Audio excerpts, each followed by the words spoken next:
ಎಲ್ರಿಗೂ ನಮಸ್ಕಾರ. ಇವತ್ತಿನ ಟಿಫನ್ ಅಕ್ಕಿ ರೊಟ್ಟಿ ಮತ್ತು ಎಣ್ಣೆ ಬದನೆಕಾಯಿ ಮಸಾಲ ಮಾಡ್ತಾಯಿದ್ದೀನಿ. ಸೊ ಯಾವ ರೀತಿ ಮಾಡೋದು ಅಂತ ನೋಡೋದ. ಮೊದಲಿಗೆ ನಾನಿಲ್ಲಿ 2 ಕಪ್ ಆಗೋಷ್ಟು ಅಕ್ಕಿ ನುಚ್ಚನ್ನು ತೊಗೊಂಡಿದ್ದೀನಿ. ಚೆನ್ನಾಗಿ ಸೋಸ್ಕೊಂಡು ಅದಕ್ಕೆ 1 ಕಪ್ ಆಗೋಷ್ಟು ಕ್ಯಾರೆಟ್ ಮತ್ತು 1 ಕಪ್ ಆಗೋಷ್ಟು ಈರುಳ್ಳಿ ಆದ ನಂತರ ನಾನಿಲ್ಲಿ 1 ಕಪ್ ಆಗೋಷ್ಟಲ್ಲ, ಸ್ವಲ್ಪ ಕೊತ್ತಂಬರಿ ಸೊಪ್ಪು ಮತ್ತು 1-2-3 ಹಸಿಮೆಣಸಿನ್ಕಾಯಿ, ಅದಕ್ಕೆ ನಾನು 1 ಕಪ್ ಆಗೋಷ್ಟು ಸಬ್ಸಿಗೆ ಸೊಪ್ಪು, ಅದಿದ್ದರೆ ತುಂಬ ಚೆನ್ನಾಗಿ ಟೇಸ್ಟಾಗಿರುತ್ತೆ. ಅದಕ್ಕೆ ಸ್ವಲ್ಪ ಕಾಯಿ ಮತ್ತು ರುಚಿಗೆ ತಕ್ಕಷ್ಟು ಸಾಲ್ಟ್ ಮತ್ತು ಸ್ವಲ್ಪ ಕೊಬ್ಬರಿ ತುರಿ. ಆಮೇಲೆ ನಾನಿಲ್ಲಿ ಲೈಟಾಗಿ ಎಣ್ಣೆ ಹಾಕಿದ್ದೀನಿ. ಎಣ್ಣೆ ಹಾಕಿದ ನಂತರ ಇದನ್ನು ನಾನು ಚೆನ್ನಾಗಿ ಸ್ನ್ಯಾಕ್ಸ್ ಮಾಡ್ತಾಯಿದ್ದೀನಿ. ಇದನ್ನು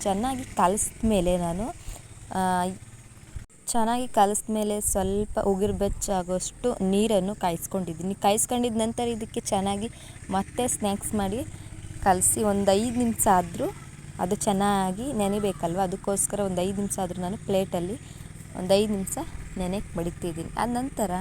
ಅದಾದ ನಂತರ ನಾನಿಲ್ಲಿ ಬದನೆಕಾಯಿ ರೆಸಿಪಿ ಯಾವ ಥರ ಮಾಡೋದಂತ ನಿಮಗೆ ತಿಳಿಸ್ಕೊಡು. ಮೊದಲಿಗೆ ನಾನಿಲ್ಲಿ ಒಂದು ಮಿಕ್ಸಿ ಜಾರಿಗೆ 1 ಕಪ್ ಆಗೋಷ್ಟು ತೆಂಗಿನಕಾಯಿ, 1-2-3 ಟೊಮೊಟೊ ಮತ್ತು 1 ಈರುಳ್ಳಿ ಆದಮೇಲೆ ಸ್ವಲ್ಪ ಹಸಿ ಶುಂಠಿ ಮತ್ತು 1-2 ಗೆಂಡೆ ಬೆಳ್ಳುಳ್ಳಿ, ಆಮೇಲೆ ಸ್ವಲ್ಪ ಕೊತ್ತಂಬರಿ ಸೊಪ್ಪು. ಇದಕ್ಕೆ ಟೇಸ್ಟಾಗಿ ಗಮ್ ಅನ್ಬೇಕಲ್ಲ, ಅದಕ್ಕೆ ಚಕ್ಕೆ ಲವಂಗ. ಇದಕ್ಕೆ ಖಾರ ಹಾಕ್ತಿದ್ದೀನಿ, ಸಾಂಬಾರು ಖಾರ ಹಾಕಿದ ನಂತರ ಇದಕ್ಕೆ ನಾನು ಸ್ವಲ್ಪ ಅಚ್ಕಾರದ ಪುಡಿ ಮತ್ತು ಸ್ವಲ್ಪ ಗರಂ ಮಸಾಲ, ಸ್ವಲ್ಪ ಅರಿಶಿಣ ಇದಾದ್ಮೇಲೆ ಸ್ವಲ್ಪ ನಾನು ಹುಣ್ಸೆಹಣ್ಣು ಹಾಕ್ತಾಯಿದ್ದೀನಿ. ಹುಣ್ಸೆಹಣ್ಣು ಹಾಕಿದ ನಂತರ ಸ್ವಲ್ಪ ನೀರು ಹಾಕಿ ಗ್ರೈಂಡ್ ಮಾಡ್ತಿದ್ದೀನಿ. ಚೆನ್ನಾಗಿ ರುಬ್ಬಿದ ನಂತರ ಗಟ್ಟಿಯಾಗಿ ನುಣ್ಣಗೆ ರುಬ್ಕೊಳ್ತಿದ್ದೀನಿ. ನುಣ್ಣಗೆ ರುಬ್ಕೊಂಡ್ರೆ ಚೆನ್ನಾಗಿರುತ್ತೆ, ಅದಕ್ಕೋಸ್ಕರ ಚೆನ್ನಾಗಿ ನಾನು ನೋಡಿ ಈ ರೀತಿ ನುಣ್ಣಗೆ ರುಬ್ಕೊಂಡಿದ್ದೀನಿ. ಅದಾದ ನಂತರ ಇವಾಗ ನಾನು ಸ್ಟಾರ್ಟ್ ಮಾಡೋದ. ಮೊದಲಿಗೆ ನಾನಿಲ್ಲಿ ಸ್ಟವ್ನ ಆನ್ ಮಾಡ್ಕೊಡ್ತಾಯಿದ್ದೀನಿ. ಆನ್ ಮಾಡ್ಕೊಂಡಿದ್ದ ನಂತರ ನಾನಿಲ್ಲಿ ಒಂದು ಪಾತ್ರೆನ ಕಾಯಕ್ಕಿಟ್ಟಿದ್ದೀನಿ. ಪಾತ್ರೆ ಚೆನ್ನಾಗಿ ಕಾದ ನಂತರ ನಾನಿಲ್ಲಿ ಎಣ್ಣೆ ಹಾಕ್ತಾಯಿದ್ದೀನಿ. ಎಣ್ಣೆನೂ ಅಷ್ಟೇ ಚೆನ್ನಾಗಿ ಕಾದ ನಂತರ ಸಾಸಿವೆ ಕಾಳು ಹಾಕ್ತಾಯಿದ್ದೀನಿ. ಈ ಸಾಸಿವೆ ಕಾಳು ಚೆನ್ನಾಗಿ ಸಿಡಿಬೇಕು. ಸಿಡಿದ ನಂತರ ಅಂತೆ ಅದು ಚೆನ್ನಾಗಿರೋದು. ನಮ್ಮ ಮನೇಲಿ ಹಂಗೆ ಅಂತೀರ, ಅದು ಸಿಡಿದ ಮೇಲೆ ಚೆನ್ನಾಗಿ ಟೇಸ್ಟಿಯಾಗಿರೋದು ಅಂತ. ಅದಾದ ನಂತರ ನಾನಿಲ್ಲಿ ಈರುಳ್ಳಿ ಹಾಕ್ತಾಯಿದ್ದೀನಿ. ಈರುಳ್ಳಿ ಹಾಕಿದ ನಂತರ ಕರಿಬೇವು ಸೊಪ್ಪು, ಈರುಳ್ಳಿ, ಸಾಸಿವೆ ಕಾಳು ಚೆನ್ನಾಗಿ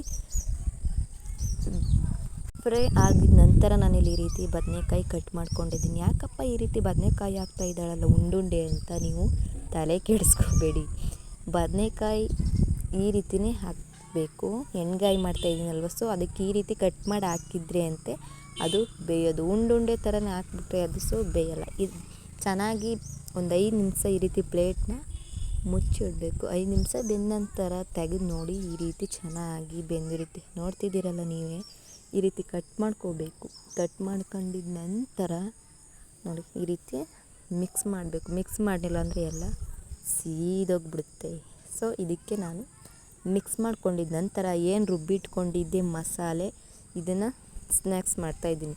ಇದನ್ನು ಹಾಕ್ಬಿಟ್ಟು ಸ್ವಲ್ಪ ನೀರು ಹಾಕ್ತಾಯಿದ್ದೀನಿ. ನೀರು ಹಾಕಿದ ನಂತರ ನಾನಿಲ್ಲಿ ಚೆನ್ನಾಗಿ ಮಿಕ್ಸ್ ಮಾಡ್ತಾಯಿದ್ದೀನಿ. ಮಿಕ್ಸ್ ಮಾಡಬೇಕು. ಮಿಕ್ಸ್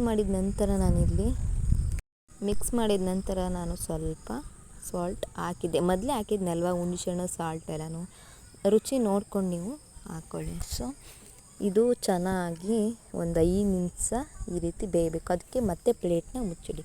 ಅದಾದ ನಂತರ ನಾನಿಲ್ಲಿ ಏನು ನೆನೆಸಿಟ್ಟಿದೆ ಅಕ್ಕಿ ರೊಟ್ಟಿಗೆ, ಅದು ಚೆನ್ನಾಗಿ ನೆಂದಿದೆ. ಇವಾಗ ತೆವೆ ಮಡಗ್ಬಿಟ್ಟು ಒಲೆ ಮೇಲೆ ಸುಡ್ತಾಯಿದ್ದೀನಿ. ನೋಡೋದು ಯಾವ ರೀತಿ ಬರುತ್ತೆ ಅಂತ ನೋಡಿ. ಸ್ವಲ್ಪ ಅದು ಚೆನ್ನಾಗಿ ಕಾದ ನಂತರ ಈ ರೀತಿ ನಾನು ಅಕ್ಕಿ ರೊಟ್ಟಿ ಏನು ಕಲಿಸಿದೆ ಇದನ್ನು ಹಾಕ್ತಾಯಿದ್ದೀನಿ. ಸ್ವಲ್ಪ ಇದಕ್ಕೆ ನಾನು ಇಷ್ಟೇ ಫ್ರೆಂಡ್ಸ್ ಮಾಡೋದು, ಏನೂ ಕಷ್ಟ ಅಲ್ಲ. ಕಲಿಯೋ ತನಕ ಕಷ್ಟನೇ, ಕಲಿತ ಮೇಲೆ ಎಲ್ಲ ಈಸಿನೇ ಅಲ್ವಾ.